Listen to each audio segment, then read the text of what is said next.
all go on with your day. All right, panel. One final prediction for 2016. This time, you get to choose the topic.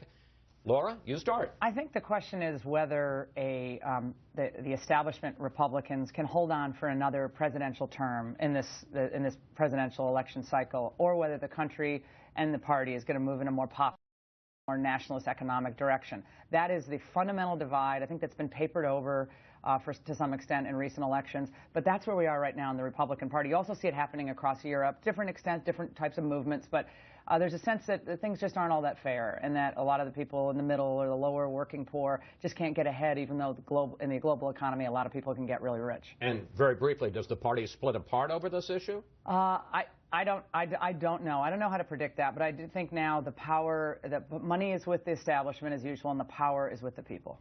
Susan. You know, we would expect this to be a year in which nothing gets done in Washington, because for one thing, generally nothing gets done in Washington, and also we've got a presidential election going on. But I think it is possible that we'll have a situation, this kind of odd bedfellows arrangement between a lame duck president, the reluctant new speaker, to actually get some things done on the Pacific trade deal, maybe on a tax bill, especially Obama and Paul Ryan, especially if the presidential race looks like a blowout, if it's a three-way race with the kind of division we talked about earlier. It could be like 1996.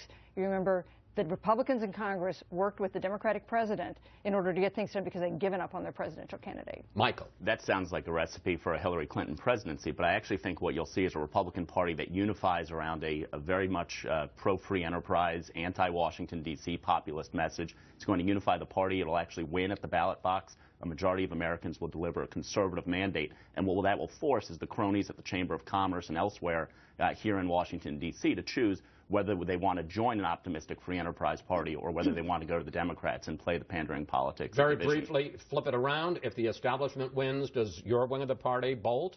I think that if the establishment wins, then we're going to have a continued debate about whether this should be a party that just plays the kind of cronyism politics that the Democrats are doing a perfectly capable job of, or whether we become a free enterprise party. Kirsten.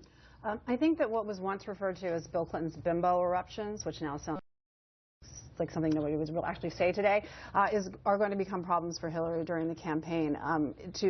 The conventional wisdom says this has all been hashed out and nobody cares about it anymore, but I think if we look at the Bill Cosby situation, we can see the country has definitely changed in terms of how we look at these issues, and these are serious allegations and her role in them as well.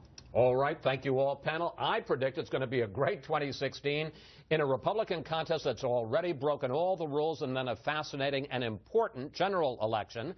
And we hope you'll stick with us every step of the way. And a quick program note, as the countdown to Iowa continues next week, I'll sit down with the Republican front